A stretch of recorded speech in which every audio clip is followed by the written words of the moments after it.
So welcome back, Asher, to the video and recording today. Today, we're actually going to be taking a look at new cancer structures. So Asher, if you could talk a little bit about these structures that we're going to be reviewing today, and excited to hop into VR and check them out. So we're looking at a project I've been working on with a researcher named Andrea Angeli at the University of Florence. So it's the human carbonic anhydrase receptor 1 and human carbonic anhydrase receptor 2. And we're going to be looking at two different binding sites, one being the orthosteric binding site that binds water and carbon dioxide, and then an allosteric site that doesn't really have a known physiological function, but we know that we can force ligands to bind to this allosteric site. Cool. And what type of work have you been doing? Are you doing MD docking? Like what kind of computational work have you? Yeah, so I'm pretty much all computational. I'm doing no wet chemistry anymore, and I kind of like it that way. I'm pretty much doing a lot of high throughput virtual screening now. So what's the ultimate goal? The ultimate goal for me is to discover novel ligand scaffolds that bind to proteins. So you can do these really high throughput virtual screens, and now GPU and CPU power is so good. You can use not even clusters anymore. I'm using basically at-home machines with like 16 core processors and even still RTX 3090s, and you can run these massive screens of. I mean, the biggest one I've run is about let's see, so 500 million ligands, so 500 million almost at this point. Yeah, so there's a lot of computational power. So just high throughput virtual screening, trying to find novel scaffolds that bind to various proteins. And I'm not really for a while I was so focused on psychedelics because that's my main interest in this field. But I've kind of branched out to other proteins, and I do find it just as interesting, especially in something like cancer that affects all of us, right? Definitely. And is there anything in particular you're looking forward to analyzing in VR, or insights that you're looking to try to get? Yeah, I mean, like it's always nice to look at binding poses and binding pockets because you can't really see that well on a two-dimensional computer screen, even in the program Schrodinger that I use a lot. So it's nice to be able to be inside of binding pockets and look at how the ligand is interacting with the amino acid residues. Are you doing a little bit of like computational medchem ideation as well, with like maybe trying to improve some of the affinities of the screened compounds?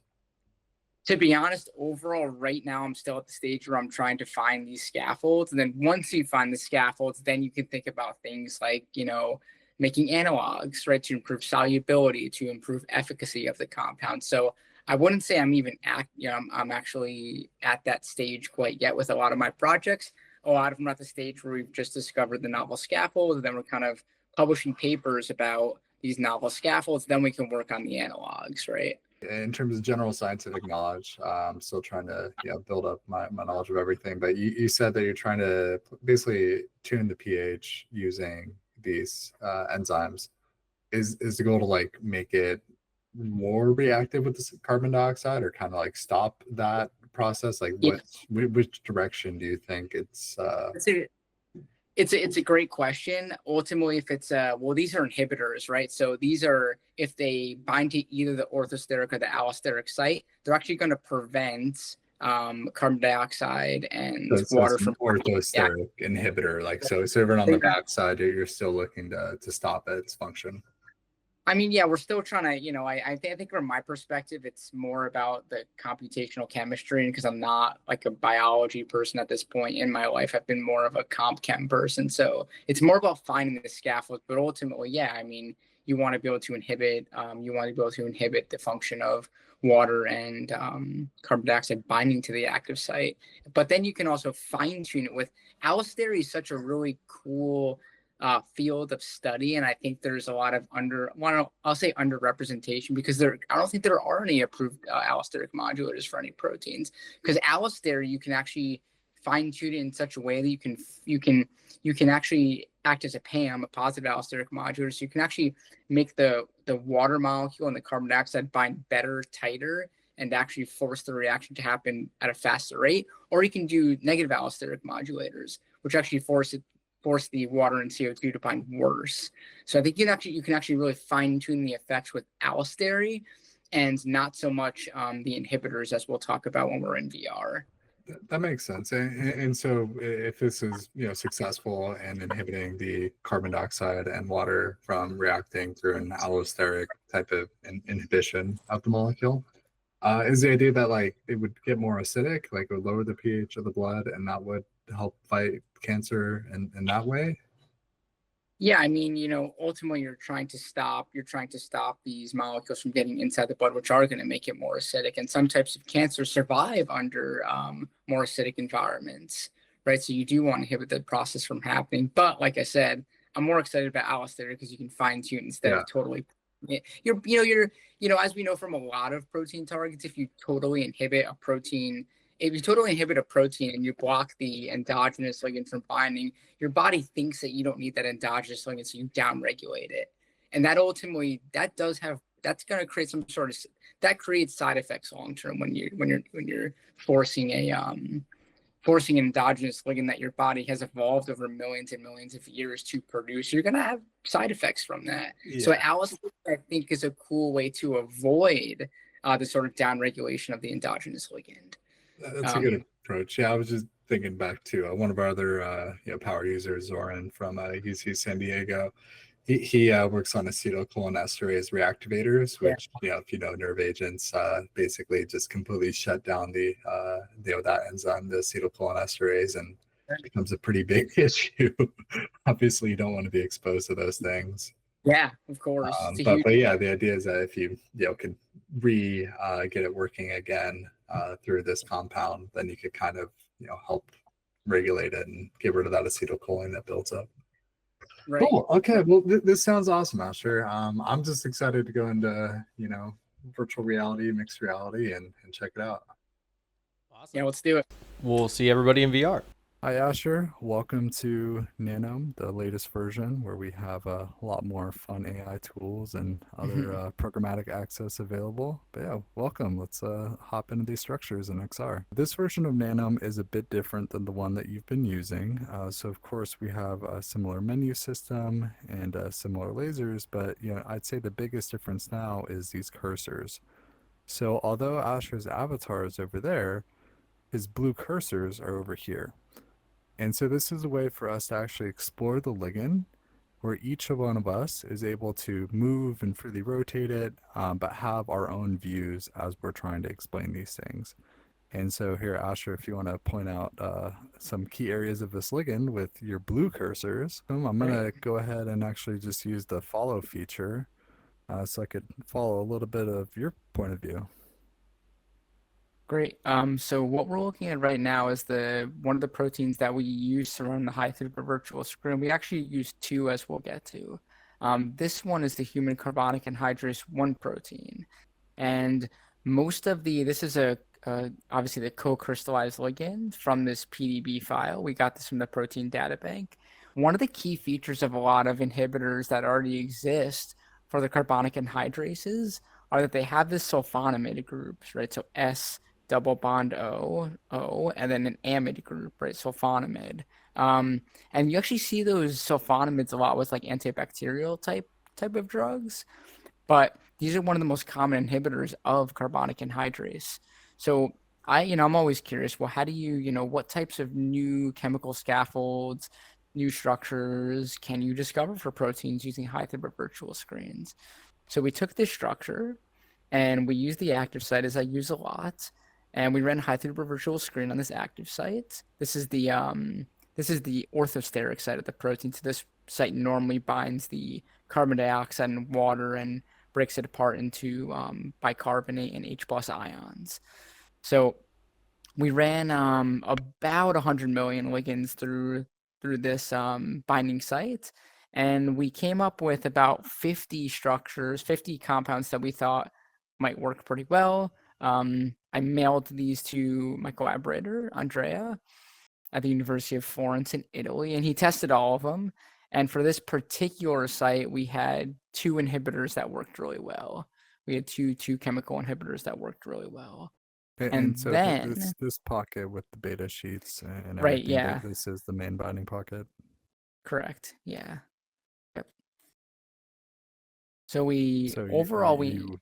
screened 500 million compounds. You got Yeah. how many hits do you actually like look through in a We screen that large? I picked 50 molecules. I mean, you can obviously pick a lot more. I picked 50 with the most diverse chemical scaffolds. That's always my idea. One part of that is because in an actual wet lab setting, how high throughput is your method? Do you want to screen? Do you want to run bioassays for 1,000 molecules? Most people know, but to be honest, someone like Brian Roth probably would run through that, and he runs through pretty high throughput in his lab. But most people don't want to run through that many molecules, my point. So I usually try and send like 50. That's usually what most researchers are, that's the capacity they're okay handling in a timely manner of, maybe like a month or two, maybe a few months. So I usually kind of aim for 50 is what I've realized with a lot of researchers. Awesome. Yeah. So this is I'm gonna use scenes right now to go to the next protein that I want to talk about. So in the last structure, our binding pocket was more so right about here, right Absolutely, along you these are you beta nailed it. sheets. Yeah, you nailed it. And Yeah. so what caught your interest in this side over here? I mean, as I said in the opening video, I think allosteric is one of the coolest newer things in pharmacology. And I'll say newer, like allosteric is not brand new. It's still like a 20 year old, maybe 20 year old field. But I think a lot of people are looking to allosteric now because so this site right here is allosteric. It's not where carbon dioxide and water bind. Um, and so, I think what's super cool is, well, if you think about proteins as things that are dynamic, they move. These things aren't stagnant. We're not at 0 Kelvin. Molecules are moving, right? We're not at 0 Kelvin. So molecules are moving is what's the point. So we have this field of study called molecular dynamics. And if we think about it, if you have a molecule that binds to this allosteric site, what's going to happen? The overall shape of the protein is going to change, as well as the orthosteric, right, binding site over here is also going to change. And when you change the shape of the orthosteric binding site, that's going to change, right? It's going to affect the affinity of how well water and carbon dioxide are binding in a negative way, which would mean that the affinity or activity becomes worse. Or you can do it in a positive way where the affinity gets tighter, it gets better, and it forces water and carbon dioxide to bind tighter or better. So you can really fine tune the effects, which is why this particular structure caught my attention, because it had an allosteric ligand bound. And when you have a known allosteric ligand bound, it makes it much easier to run a high throughput virtual screen at the allosteric site, because you know what the shape you kind of know what the shape of that allosteric site is, right? Yeah, definitely. So And so the idea is that you're kind of like pulling and tugging on, maybe this ribbon or some other parts, and that kind of causes the overall binding pocket to kind of morph and get tugged, even though there's no, direct interaction right here, right? that is exactly correct. And so we did the same thing. We ran a screen also at this binding site, 500 million molecules, same thing, and we came up with same idea. I picked 50 structures that I thought would work pretty well, and out of those structures, two worked also. So we had two that had pretty good inhibitory effects on the effect of the orthosteric binding site, and then after all that happened, Andrea had obviously he's a crystallog. Well, he's a med chemist, but he does a lot, right? He does a lot of the bioassaying. He has access to crystallography. So then his idea was, okay, let's try and crystallize these ligands bound, and he got one crystal structure out of all that. So here we are on this scene, and what you can see is that, well, I'm gonna, from my perspective, I'll turn. But if you kind of look at the structures, you'll see two ligands. There's one ligand over here in the allosteric binding pocket, and there's one ligand over here in the orthosteric binding pocket. And you might say, well, why is there two of the same ligands in both binding pockets? It turns out that this inhibitor actually works by binding to both pockets. It binds to both pockets, but the electron density map came to be such that basically the affinity came up much better for the allosteric. So the ligand that we discovered binds significantly better to the allosteric site over the orthosteric binding site, but it does bind to both. And, then you might say, well, what's the, at some concentrations, if a ligand at very low concentrations, if the ligand's primarily going to bind to the allosteric site versus the orthosteric site, it's probably going to have more of an allosteric effect over an orthosteric effect, right? Because the more the concentrations binding to the allosteric site over the orthosteric binding site. So it kind of works. It kind of works through dual mechanism. This ligand, it works by binding to both sites if you kind of think about it from that perspective. But the primary effect is going to come from it being an allosteric ligands, not an orthosteric ligands. It's pretty interesting. Yeah, let's maybe try to Yeah, unpack that and see. I see a couple hydrogen bonds back here. Maybe for we should sure. just get our good measurement tool out and Yeah. start making some measurements. So Yeah, measure the yeah, we could side chain see. one right here. That would be great. Yeah, this one. Yeah. It's 2.08 angstrom Yeah. between hydrogen and oxygen. And it looks like we got another one right here. One of the And backbone. yeah, 2.15 angstrom. But and then we got this guy down here that looked pretty interesting. If you see my Mm, cursor,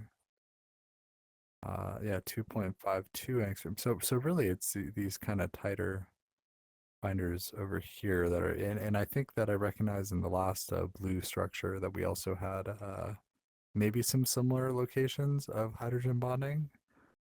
We'll yeah. have to go back and check. And then I guess so if you were to do some med chem work, we got this guy over here. Maybe we could try 3.93 angstrom. Maybe there's some stuff you could do with the scaffold, or maybe change out a functional group or add something there. Right.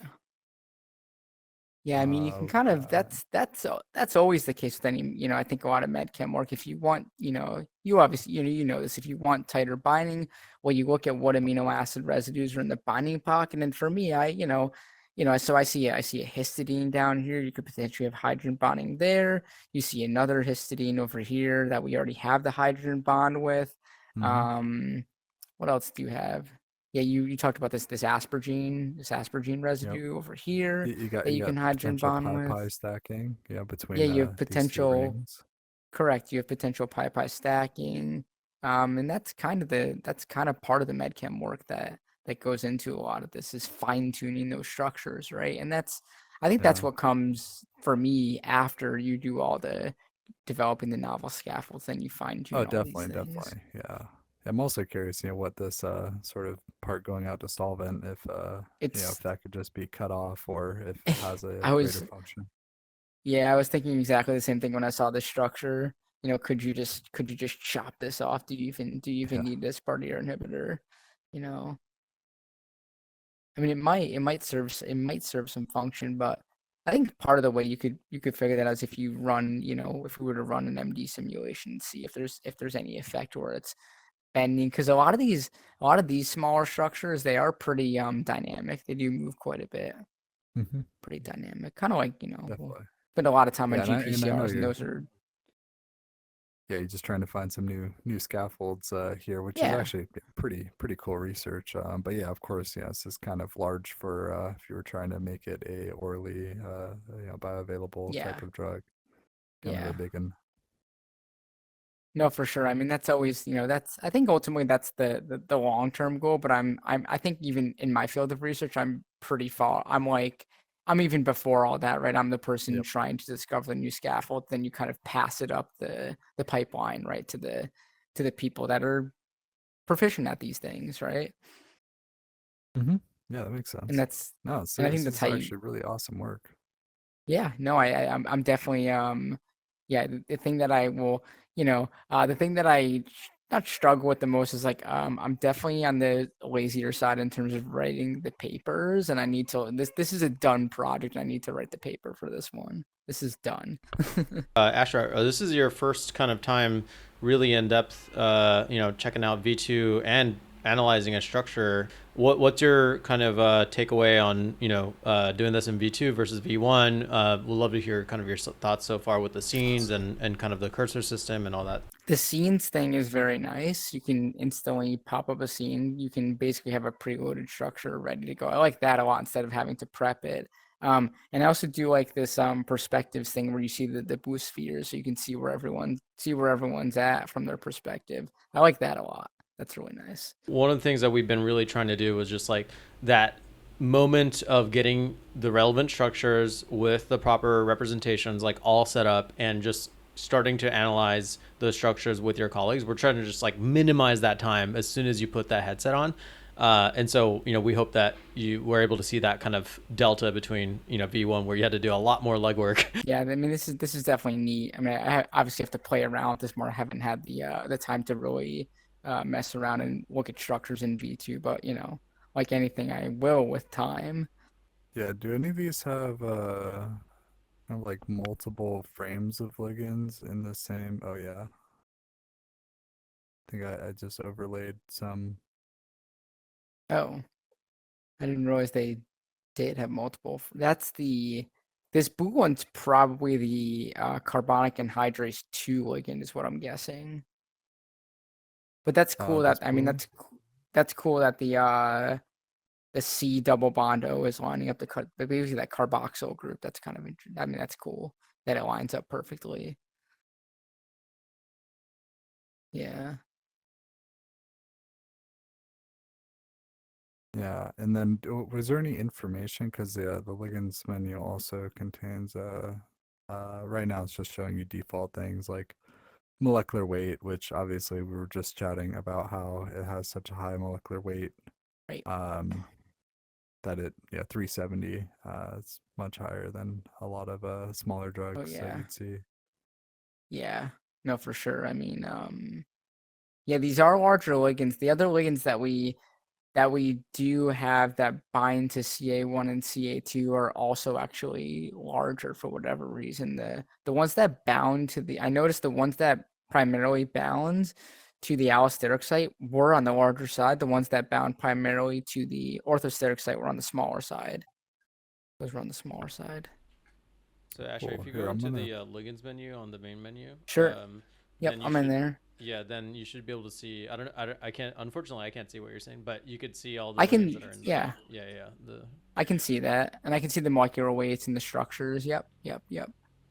I can see And that. then if you click on them, you should be able to pull them up. And then you could also calculate properties as well. So you're reading in, SDF or SD file kind of data as well as additional calculations if you want. Right. No, this is pretty nice to see. Yep. I'm just kind of looking through the ligands. Carboxylic acid obviously comes up quite a bit as a common feature of all of these ligands, which makes sense because that coordinates with I don't have it in here, but it coordinates with the zinc ion is what it is. Zn2 plus. That's what it coordinates with. I So might have just I pulled it out of just the structure. yeah, I just went ahead and overlaid them. I think I was spotlighting with you guys, so you might be able to see. I can But see. this Yeah, is no, it a looks. This is cool because you can see the carboxylate group line up in both structures as a common interaction with that. I think that asparagine residue. It's hard to see from this angle, but I think it's the asparagine residue. yeah, I mean, we could also see kind of a slight offset in some locations. I mean, it's pretty minor, but I could see how Yeah, but yeah, this I mean, like could have an effect. exactly. Yeah, you think about it, it is like it might seem minor, but even when you're changing the degree of a helix by maybe like half an angstrom, that has a biological effect, right? I mean, Yep. it does. It changes And the that's gonna affinity of at the orthosteric site. The biochemistry exactly. butterfly It's effect. gonna be changing everything. Exactly. I like that, the Making biochemistry it butterfly stick a little bit effect. longer. Yeah. Yeah. Although, I mean, technically, the butterfly effect applies to atoms by default, right? Like, I think Yeah, atoms I would are the say so for butterfly sure. effect. I would say so. Yeah, I think let's wrap up. That's the basic overall idea is, we ran a really cool high throughput virtual screen. Both bonding sites have some novel inhibitors that work. We have a crystal structure. It's it's a complete product, so I'm super excited about it. I'm excited.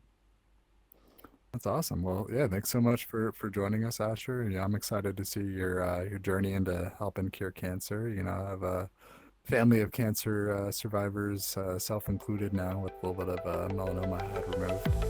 But this is a really, really important thing for literally everyone. I think is affected by cancer in some way or another. So hopefully this cures cancer. We could be looking at one of the future treatments that we could be undergoing. Great. Cool. All right. Thank you.